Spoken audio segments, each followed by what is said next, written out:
Hello, and welcome to today's discussion on disability allyship and inclusion in the workplace and beyond.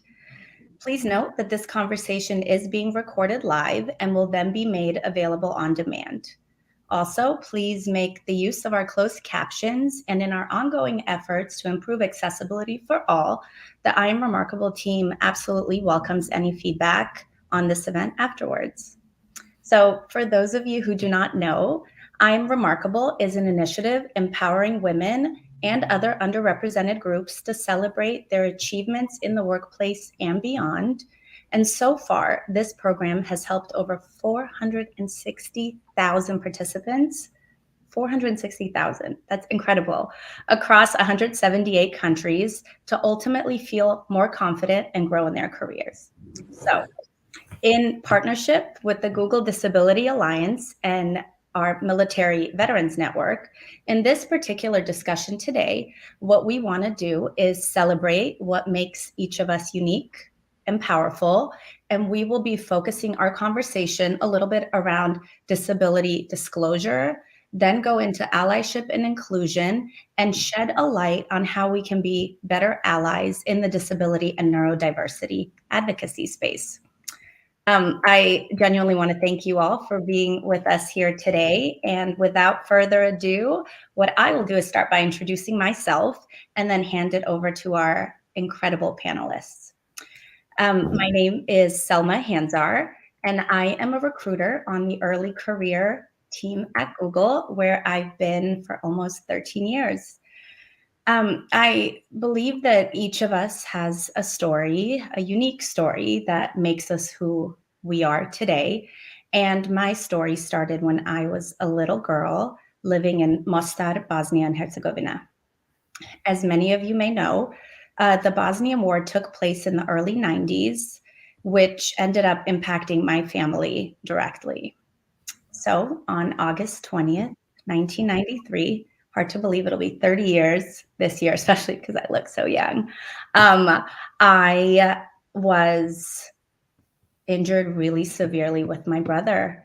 On this day, we were playing in our backyard, and we actually snuck out because my dad had been injured a few days before us. So as my mom is naturally tending to him, as children, we saw this as a really great opportunity just to run outside and play in our backyard. Unfortunately, within probably 30 to 60 seconds, 2 mortars flew into our backyard.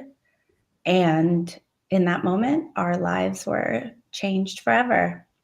I ended up losing my right arm, had pretty significant blood loss.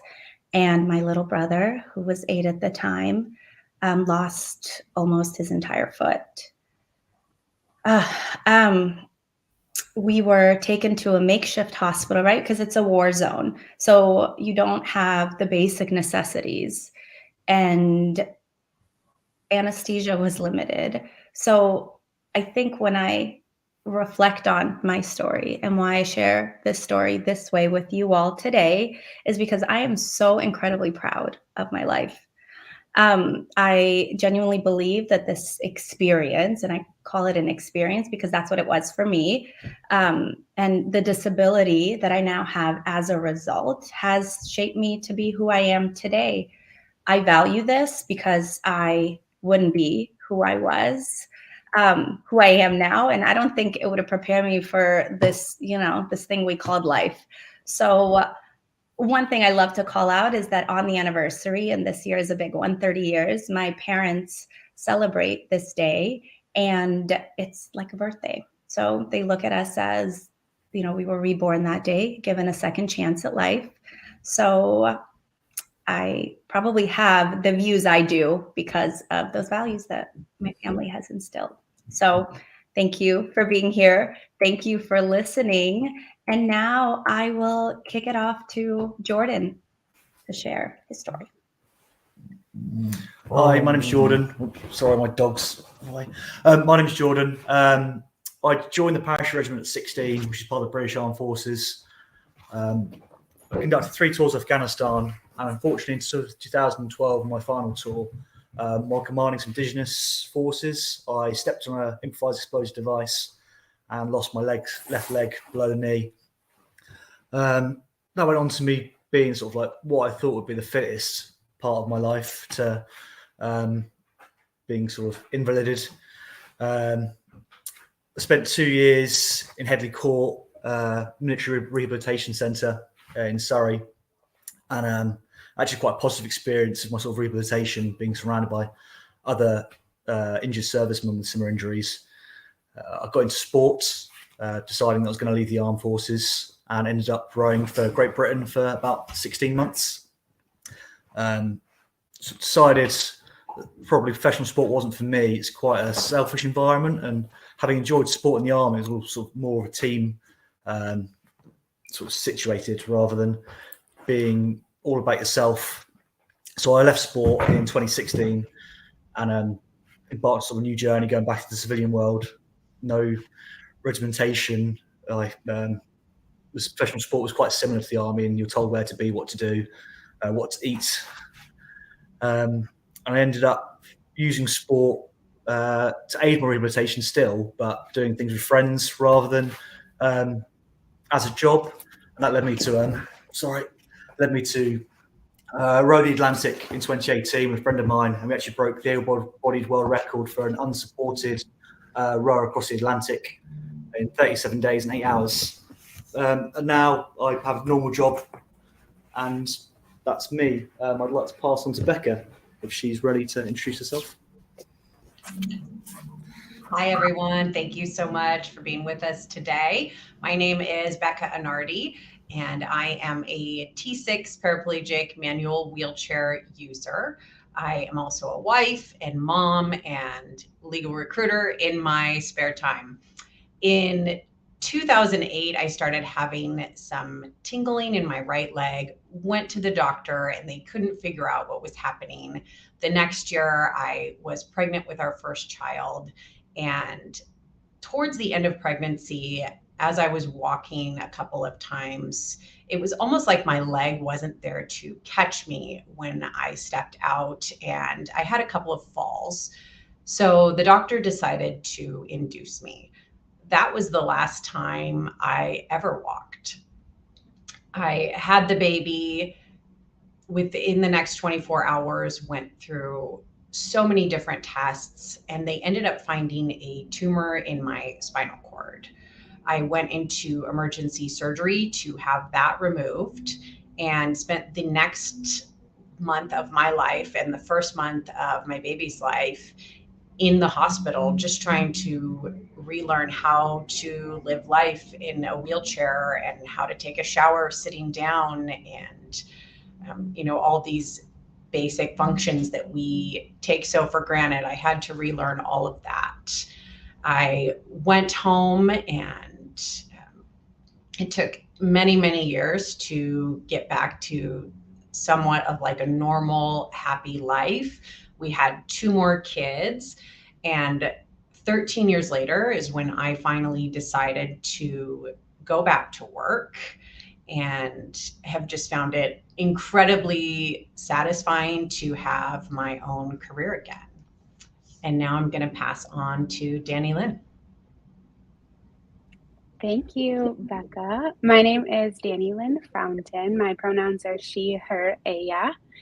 And my story is one that we're starting to hear a lot more of these days. Growing up, I was born and raised in a family of 4, and all 3 of my siblings in elementary school were diagnosed with ADD or ADHD, assorted learning disabilities, had supportive learning plans in elementary school and on through the remainder of their schooling. But by comparison, I thrived academically. And so there was never a thought that I might be different in any way. I was perceived as the quote unquote normal child in the family, got decent grades, did well, went on to college. And prior to heading to college, I actually was removed from my childhood home, adopted into a separate family, and then raised at the end of high school in that family. Went to college at the same time, was working overnights in the fast food industry to help pay for college. Got my first job after college, pursued a graduate degree, and again, nothing ever seemed off. I did not graduate college with honors. I actually was on academic probation, but that was chalked up to working overnights at McDonald's, not because I inherently was struggling at all. The assumption was the lack of sleep was contributing to whatever the concerns were around my grades. Got my first job out of college, ended up becoming a full-time entrepreneur, and then came to Google. And when the world shut down for COVID at the beginning of 2020, I heard from friends and family how that initial, here in the States, that initial 2-week lockdown was overwhelming, prompted feelings of depression, of isolation. For me, those were the best 2 weeks of my life. Truly, I was at home by myself, responsible to no one, didn't have to talk to anyone. And that was my first inkling that I might want to think about the way that I had perceived my life to date. After about a year of just kind of evaluating the way that I had internalized my life to date versus what actually might have been happening, at the beginning of 2021, I was diagnosed with ADHD at 27 years old. Completely changed my perspective on things. Thankfully, Google has some accommodations available, and I was assigned an ADHD skills coach.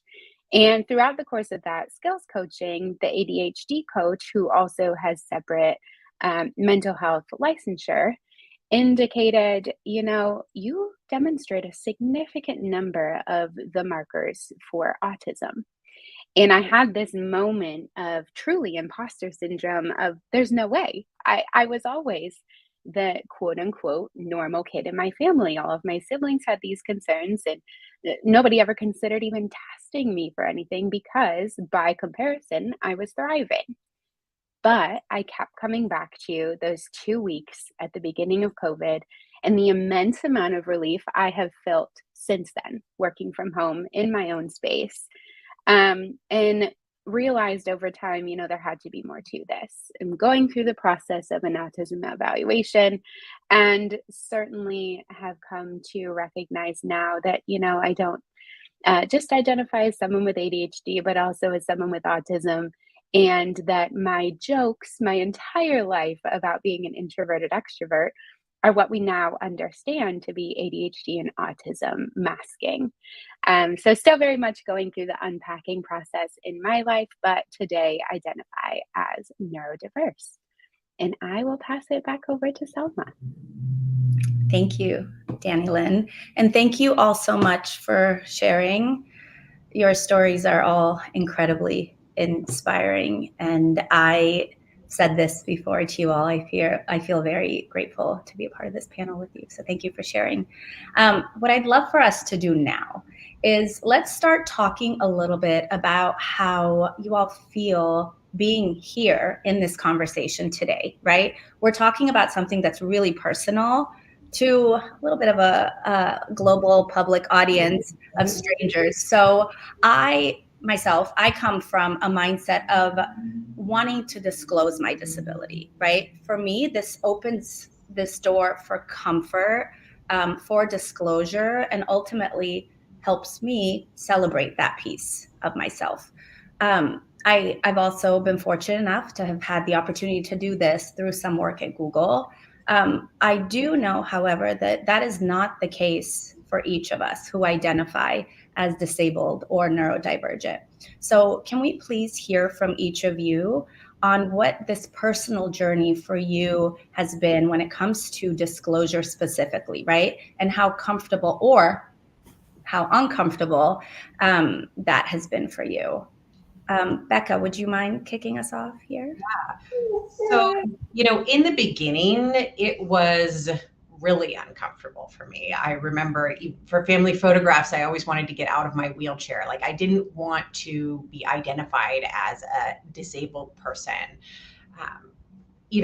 there's a lot of really hard things that I have to do on a day-to-day basis that people don't see. And I was not comfortable talking about those things.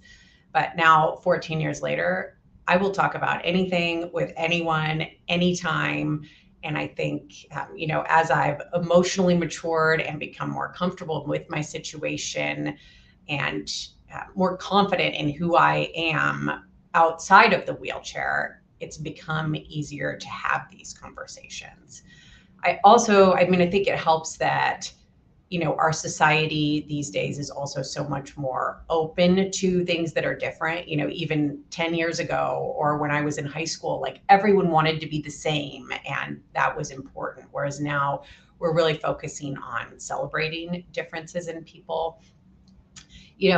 I personally like disclosing what I've gone through now because, as you kind of said in your intro, Selma, like it shapes your life and it changes your life in ways that you never could have imagined, right? I don't think if it weren't for this disability, I would be the human that I am today. And I'm so grateful for that person.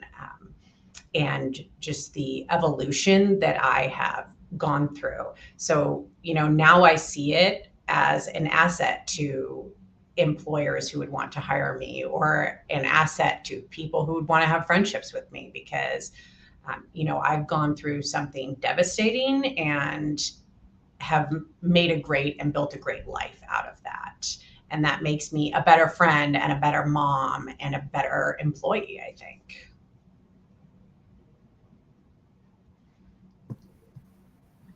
Absolutely. Yeah. Thank you. And I fully agree with you there. I couldn't agree with you more. Danny Lynn, would you like to answer this question for us? Definitely. I still find myself very early in my journey of what I call redefining my identity. Coming to an ADHD diagnosis at 27 and an autism diagnosis at almost 30, my self-concept, my self-identity has been well-defined by now.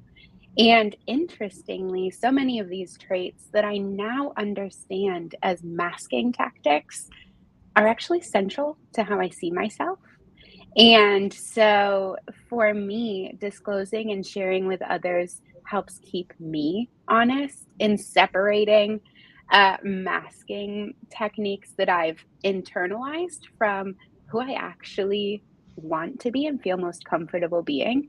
I have a very uncomfortably direct communication style that throughout my career has presented challenges, and being able to associate a reason with that helps me better articulate why that uncomfortably direct communication style is helpful to me. I often struggled as well to explain why events like this would leave me drained the rest of the day, despite how energized I felt in the moment in the room with others. And I now have language to explain that too. And it also helps in having conversations with my bosses about expectations.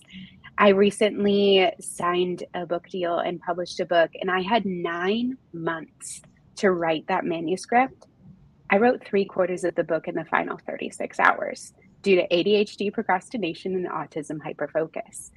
And that is a very macro example of what I do on a micro instance every single day. And again, having language through disclosure to explain that you just have to trust me that this works. You just have to trust me that my timeline isn't your timeline, but I still will deliver, has been really powerful. So I'm still very much coming to it. But I also want to acknowledge that there's a tremendous amount of internal mental calculus in deciding to disclose invisible disabilities, neurodiversities, especially as more understanding comes, especially as there's vagary on how deeply and holistically those invisible identities are protected. And I still am doing that mental calculus on a daily basis too. Thank you for sharing, and can't wait to read your book, Danny Lynn. So exciting. Jordan, would you? Yeah. So in regards to disclosure of my injury, I think if there can be a good time to get injured, I was quite lucky. Within the UK, the London Paralympic Games literally just finished when I got hurt.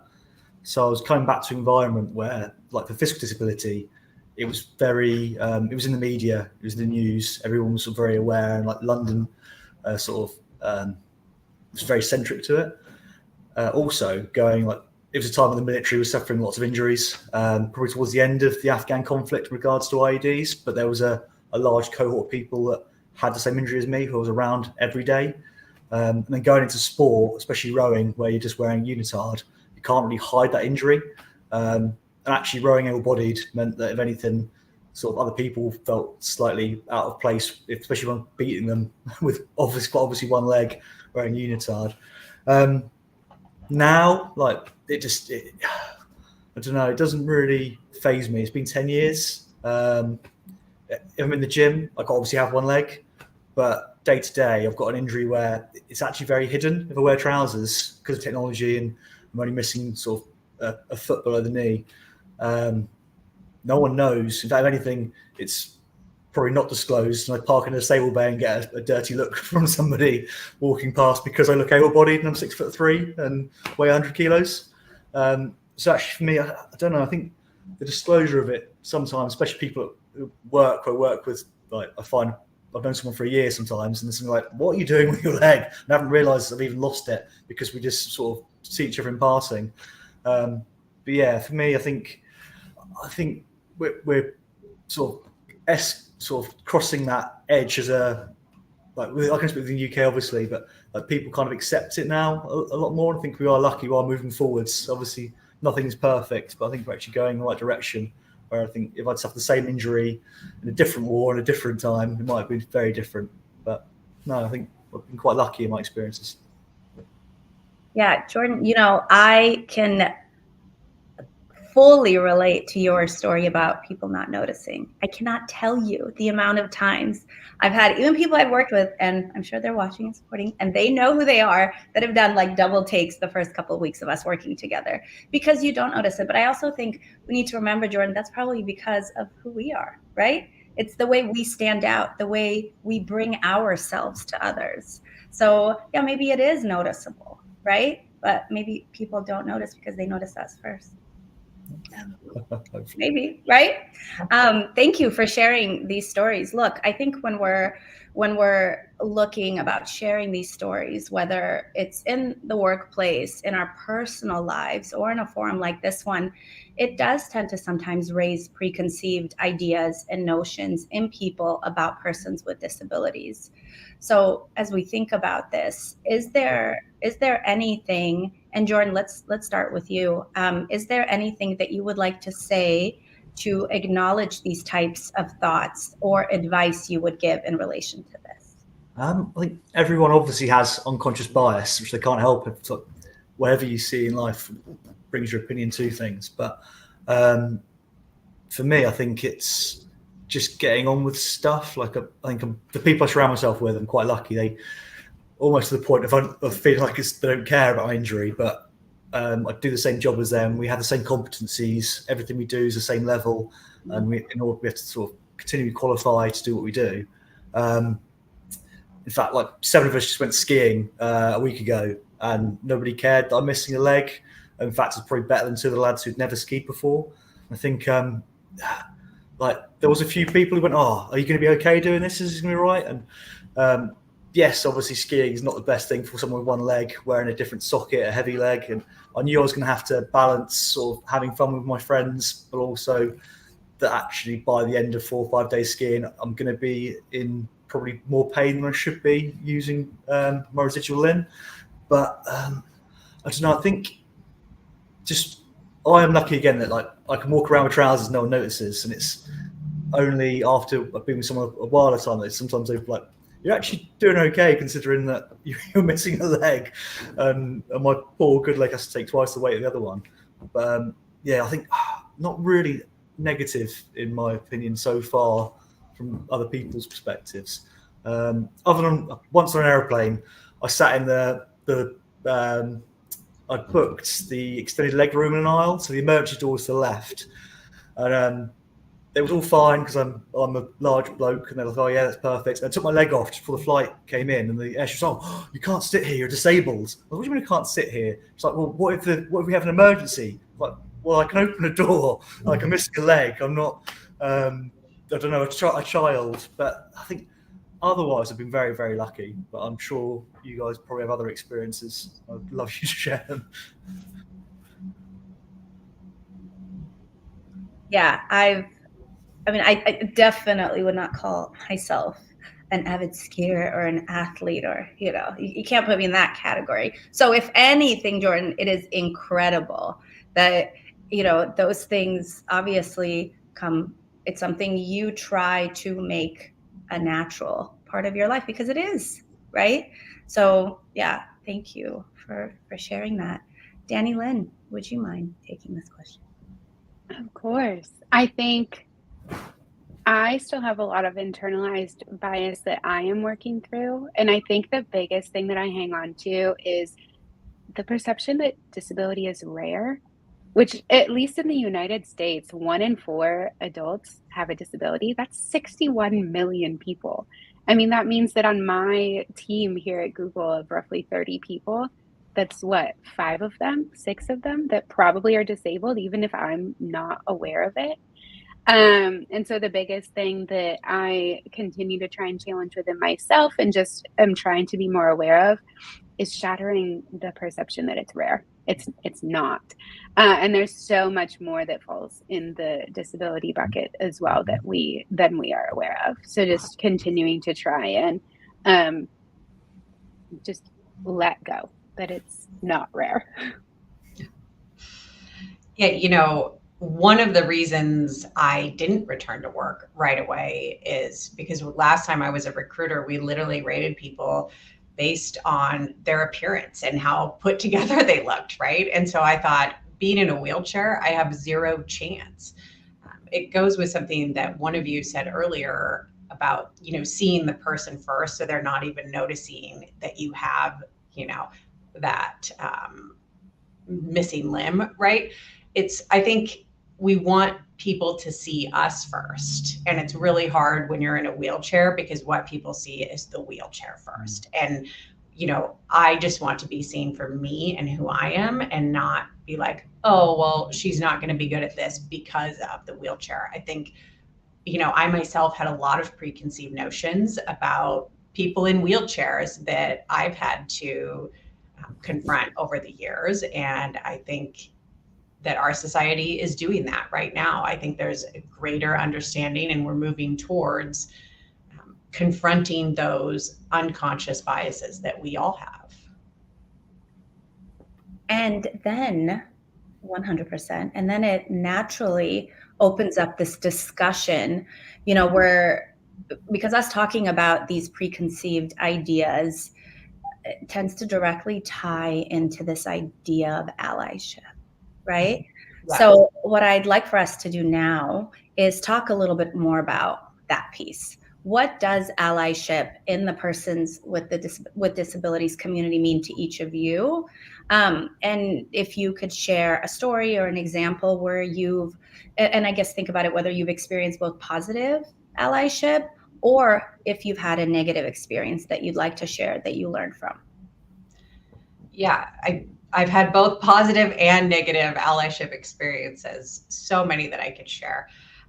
I think some of the positive ones that come to mind are, again, just being seen and valued. I think allyship is someone extending effort and acknowledging that, things might be a little bit harder for me in one area of my life than another, and that they're there to support me, right?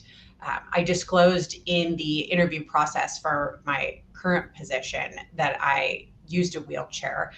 And, we had a brief conversation about that. Fast forward a couple of weeks, and the onboarding team reached out to me to see if there were any extra accommodations that they could make for me. I didn't have to ask for that. It was just offered up right away. Or it's, going out to lunch with my colleagues, and they automatically just offer to push me up and down the hills of Seattle, which are a beast. And of course I would love help with that. And so it's someone understanding that, yes, I can do it myself, but like, we're here in your corner to support you.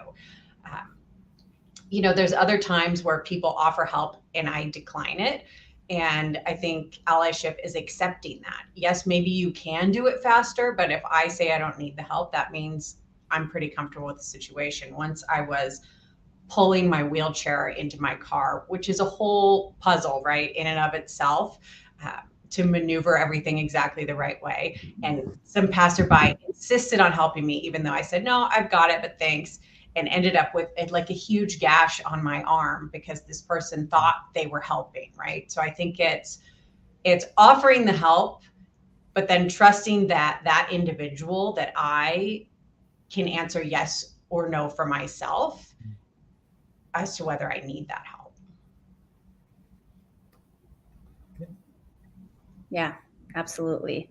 And I hear you there, right? I have 2 kids myself. And when people would see me putting the stroller in and, I'm putting baby in their car seat, putting the stroller, do you need help? And a lot of times I'm like, yes, please. Right?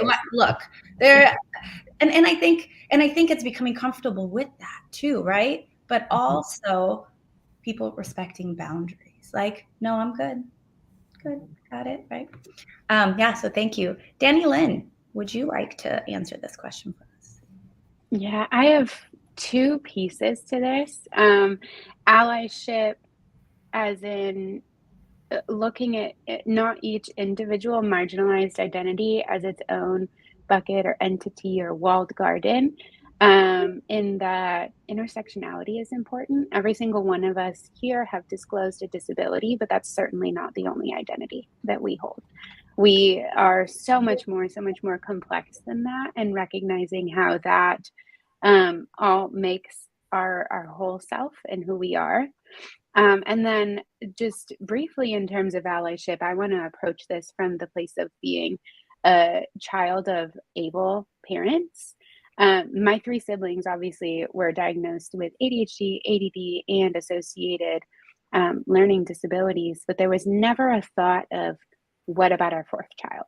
Because in comparison, I was doing great. And so allyship in this case just looks like not assuming everything's okay, not assuming everything's great, not assuming that things can't be better, that by comparison, she's doing well, so there must be nothing wrong. I think frequently and often about what might have happened if 20 years ago, when I was in elementary school, I had also been tested as well, and how that might have changed just my entire development to date. I don't, in the end, begrudge it, because certainly it's made me who I am.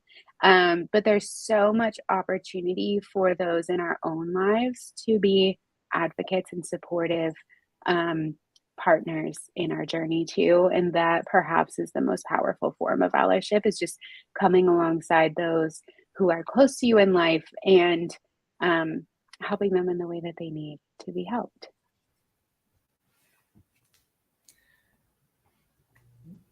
Thanks. Yeah, 100% agree with you. Jordan, did you want to take this as well? I think what Lynn says about identity is very important. Like I thought I was Jordan the soldier until I lost a leg at 24, and I thought, I can't be that person anymore. I'll be Jordan the athlete. And then a bit later I realized actually I wasn't either of those people. I was just Jordan, and those were just bits that built me. And it's the same as missing a leg isn't my identity. It's just a small part of it tucked away. I think the allyship, it's like not even for people with just disabilities, whether they're neurological or physical. I think everybody's problem is the biggest problem in the world because it's their problem. And it's just, someone comes to you like, I've got sore feet. And you're like, are you okay? And they're like, no, I can't say that. And it's like, no, it's fine. My feet are fine. I've only got one to worry about. Like, it's just having that sort of empathy for other people, whatever their issues at the time. Like, they might, to you, it might not seem like that big a deal, but it's theirs, so it is their problem. I think just having that empathy for each other is probably the key to allyship, whatever role or life or job you're doing.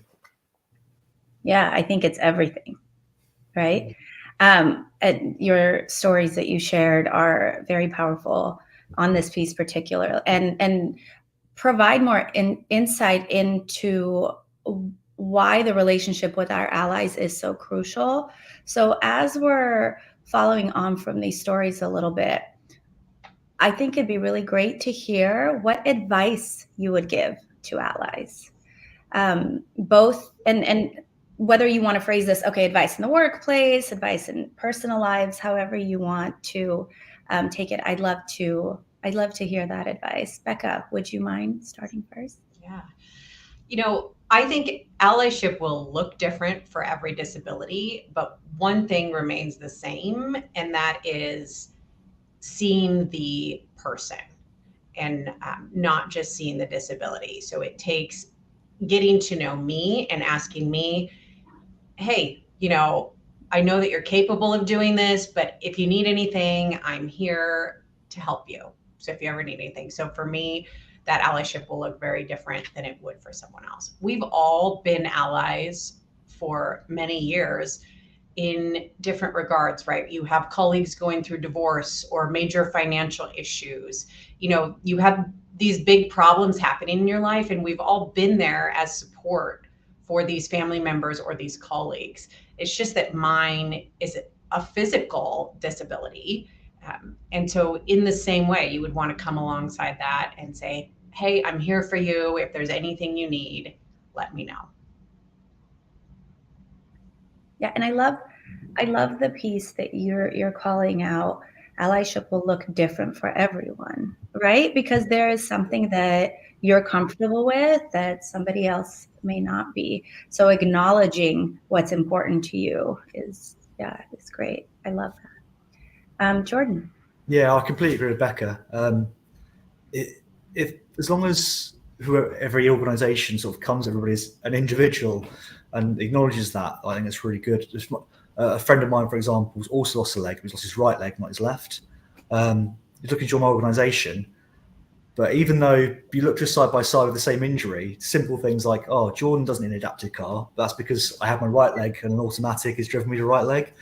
He hasn't got a right leg. He's only got a left leg. It's actually work going, oh, Jordan does it that way. Why can't you do it like that? I think rather than being sort of, why can't you do something someone else can do the same as you? Just your personal needs, really. And as long as everyone's open, I think that probably gets rid of half the problem with allyship and where it breaks down.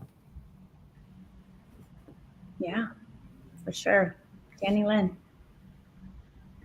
I think I would just say that both the offering and acceptance of allyship takes vulnerability. And that if you are offering allyship, ensure that you have the energy to follow through, because accepting your allyship takes energy, takes setting aside of ego, takes a willingness to accept help.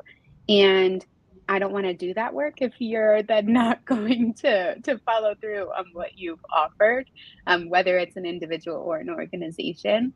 So just allyship should come from a genuine place, but you also should make sure that you have the energy to see it through, whether it's committing to go get coffee to hold space for a conversation and then ensuring that the space for the conversation is held, or if it's an organization, ensuring that a promise of monetary or medical support is followed through on. Yeah, all fantastic advice. And maybe I can give one piece of advice as well. And I think awareness is key. We're often parts of large events, and I don't know that I'll focus on, I think this could apply probably to both professional and personal, right? When folks are planning offsites, team bonding activities, I think it's really important to keep in mind that there may be limitations for certain participants. So with this awareness and being aware naturally, organically, will ultimately just help us all in creating a more inclusive environment. So look at us. So good. Love all the advice.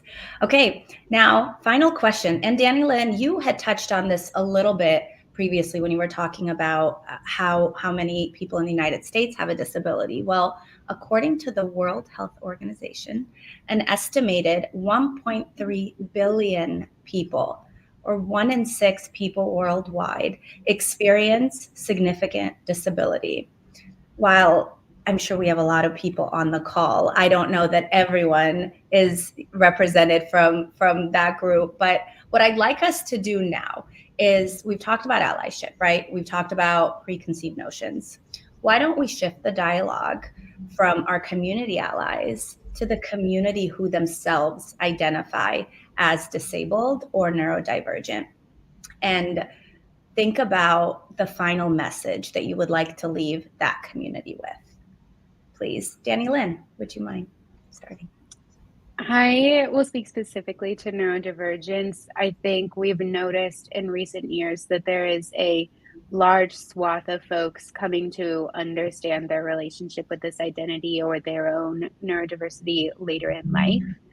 And so I think the advice that I would leave for the neurodivergent community is just finding healthy ways to cope with essentially your worldview being shattered. Like, we all have to have an external outlet as we work through feelings of guilt, feelings of abandonment, that things could have been different, having a way to reconcile with all of that makes the process of coming to understand our neurodiversity able to be more in focus if we have that secondary coping tool or support. Very, very true. Thank you for that. Becca?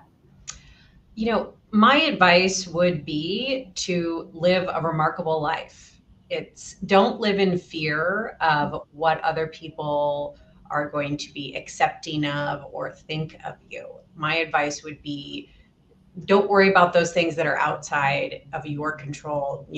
My physical ability is outside of my control, unfortunately, but I can still live a happy and fulfilling life and pursue the interests that I find joy in and pursue the things that I find peace in.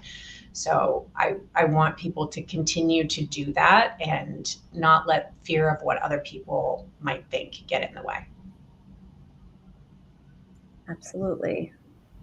Jordan? Yeah, I would say never settle. I actually have dyslexia, which day to day I find much harder to overcome than my physical disability. But I think it's important to be honest with yourself, understand what your issues are, and then just attack them and just aspire for excellence. Like, don't settle for, okay, I'm rubbish at this, or I can't do this. Educate yourself around you, I think, is important. And there's so much information out there now. You can Google it, and yeah, just always try and be better, I think is what I can go with. Yeah, absolutely. I think the you piece is key, right?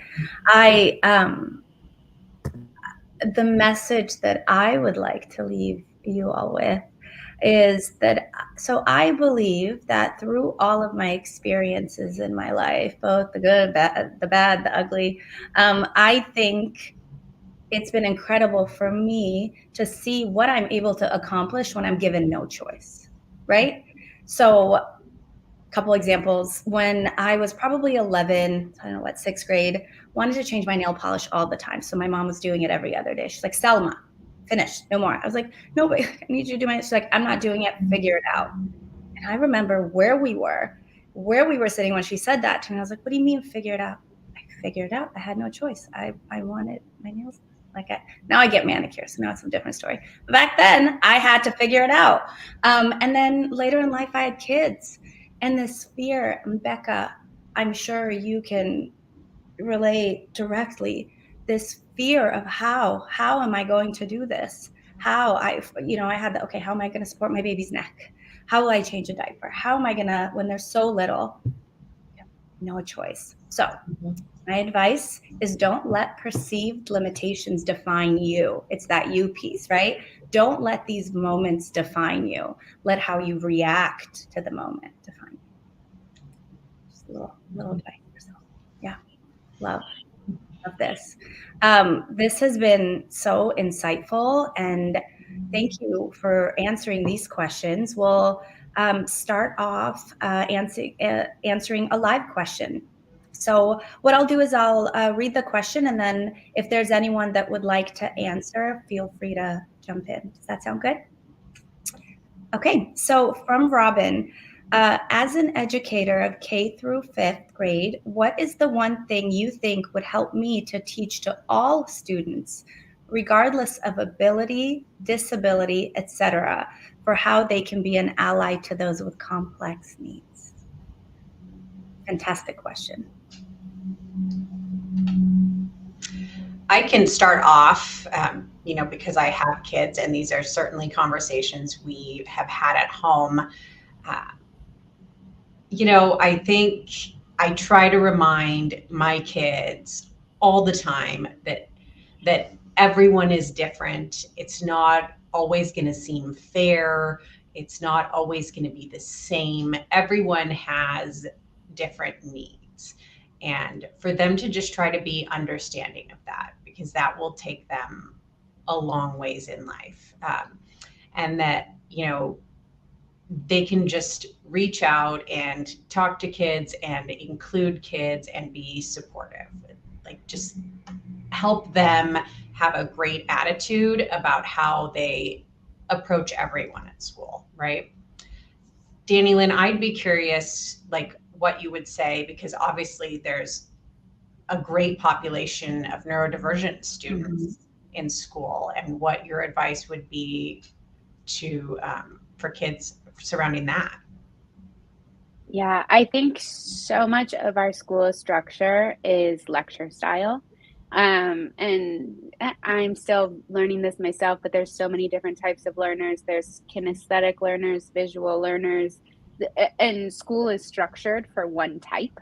So just identify as a teacher, as an educator, identifying ways to incorporate learning modalities for all those different learning types can literally be the simplest form of allyship, so that those kids who don't thrive in lecture style settings have a fair crack at being successful too, even if you haven't identified learning plans yet, even if you aren't aware yet of what the learning disabilities are in your classroom. Great, thank you.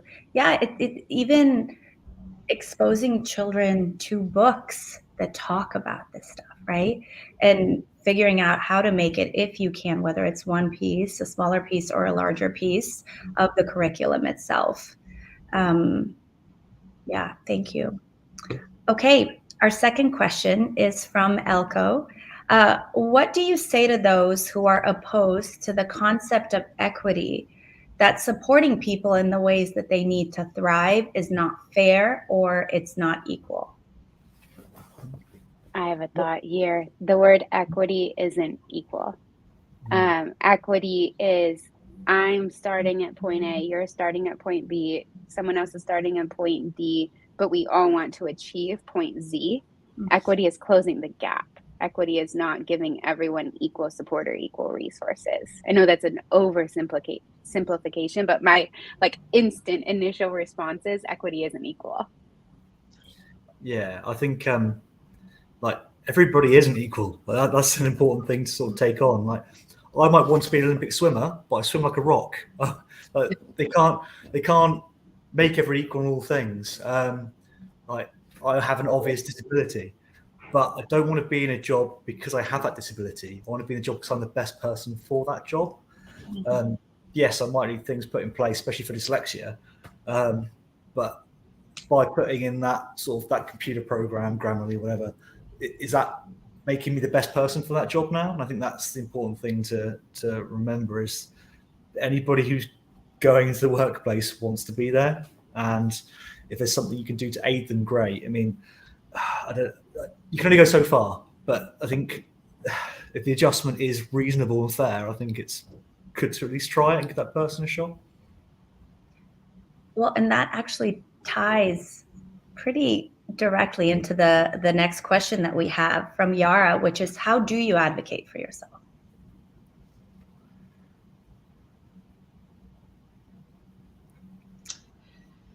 Is there anyone that wants to take it? I feel that comes with time, that comes with growth, that comes with comfort. It depends on the situation that you're in, right? Your advocacy for yourself may not look the same in every aspect of your life. It may change throughout the years. I'm clearly not shy. So for me,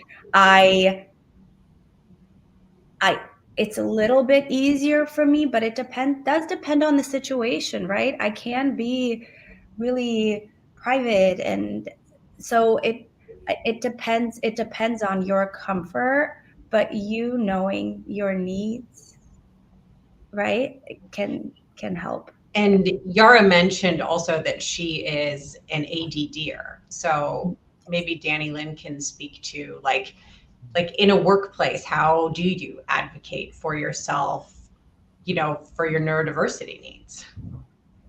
Yeah, we think of the accommodations process as needing to be overly formal, but so many of the accommodations that many of us can thrive through are conversations with your manager, are asking your manager for what you need. I have had a conversation with every manager I've ever had at Google. Don't give me verbal feedback. I literally will not remember it as soon as you're done talking, but you have to give it to me in writing. Um, that doesn't need to be a formal accommodation. We don't need to go through a formal process to ask for that. So it can start with just identifying ways to ask for what you need, and hopefully your manager is customizing and tailoring their management style to each of their employees anyway, because if they have a team, not everyone on that team wants to be managed the same way. So hopefully there is space for that. Yeah, and Danny Lynn, you mentioned earlier too that you are quite direct, right? So this is maybe a little bit more natural for you to do. And I love approaching that conversation up front, right? You're setting that tone for your needs. So the next question actually is for you directly from Jesse. So Jesse asks Danny Lynn, what kind of training can companies offer to their people leaders and or managers to ensure that their employees who are neurodiverse can feel supported? Yeah, I think very frankly, like starting from that place of accommodations don't need to be formal is a great way to approach it, because even similar to what Jordan was saying, putting two people with ADHD side by side, there are three different types of ADHD. There are many, many different ways that each of those types manifest. So I think starting with an understanding that typically only formal accommodations processes need to be gone through when it needs budget. So if it's an ergonomic chair, if it's a specific kind of desk, if we want to purchase the employee noise canceling headphones for lack of distraction reasons, if it doesn't require a budget, it probably can be handled in team, and still should of course be documented. But starting from that place, and then similar to the education question, in the same way that we learn differently, we want to be managed differently. So really it comes down to training around adaptive management, helping managers understand that their job is to be flexible to their employees' needs within the confines of the role requirements and expectations. And so if we can create a cohort of managers who have those adaptive and flexible skills, even beyond neurodiversity, many types of disabilities can be supported just through that adaptive thinking. Great answer. Thank you so much, Danny Lynn. The next question is from Rosalie. As someone with a disability currently job searching, when and how would you recommend navigating disclosure of disability during the interview process? Can we take Becca? Well, go ahead, Jordan. I think just honesty is very important. Like, you might not need to disclose it at any point because it might not affect you. It depends on your disability. I'm missing a leg. If I apply to be window cleaner, it might be good to disclose that climbing ladders might be an issue. But I think personally whether your disability will affect that job. I think as soon as your disability might affect your operational effectiveness. Like, it's fair to have a conversation with somebody, because like if you work for the government like I do, it's not so bad because we're not making profits, but like that's someone else's livelihood as well. Like, it's your boss has put their own time and their own love into something. So you need to be just really honest, I think. And then I'm sure if you're honest, probably it will come back on you. Obviously, there will be negatives, but if there are negatives, find out at the interview process and then don't go that way. I think that's all I can give to it. I think I agree with Jordan. It really depends on what your disability is, right? My disability in no way affects my job as a recruiter. So it's not something that I would ever have to disclose in an interview process. But after maybe 20 minutes via Zoom in the first interview, I did disclose it because I think it adds value to who I am as a person, to show that, like, this happened to me and now I'm here and successful and thriving. And I think that it sets me apart from other people. So it can absolutely be a value add to disclose that disability. Yeah, Becca, that one stands out to me a lot, because when I was initially out of college, when I started interviewing, it was always for me, the awkward handshake, right? Like, oh no, I can't shake. I gotta shake. So, but when I interviewed with Google, I have to say, there was something and I didn't disclose, but there was something so refreshing. Each one of my interviewers, you all know who you are, whether they notice, and people really a lot of the time don't notice that I'm in long sleeves most of the time. They noticed, and the fact that they shook my hand without the awkward really meant the world for me. And I was like, oh, maybe it would be okay to disclose in the future for this reason, right? It is a little awkward for me initially. So yeah, great. Thank you all. Final comment. It's not a question. It's a comment from Anastasia. She says, thank you for sharing your experience. I'm from Ukraine, and it's so important for us to know about disability, allyship, and inclusion in the workplace. We need to help a lot of people get back to work after the war. Wow. Okay. I said I wasn't going to cry on this. Like, I really did. That was, thank you. Thank you for being here and listening to us. Wow. Okay. So today we're going to finish by answering the question of what makes you remarkable. And remember to not think about why you're remarkable, but be remarkable. Becca, would you mind starting? I am remarkable because I have experienced true tragedy in my life and have proven to be resilient. I am a happy person with a great sense of humor, living a fulfilling life. Jordan. I am remarkable because of the people I surround myself with. My friends are amazing. My colleagues are amazing. My fiance is amazing. My dog, who you saw before, is amazing. And I'm just very lucky to have all the support of those people around me to let me do silly things. Lynn. I am remarkable because as I peel off my neurodiversity mask, I embrace the uncomfortable parts of myself and use them to help me thrive. And I am remarkable because I am a survivor. When I wake up each day and I look in the mirror, I'm immediately reminded of my survival and all that I've overcome to be who I am today. I am resilient when it comes to hardships, and I have made it my life mission to prove that to myself, no one else, just Selma, with every challenge that life throws at me. So thank you all so much for being here today, being so open, so vulnerable. And to you all watching, please remember to check out the IAmRemarkable website for other upcoming panel events and workshops. Thank you. Thank you. Thank you.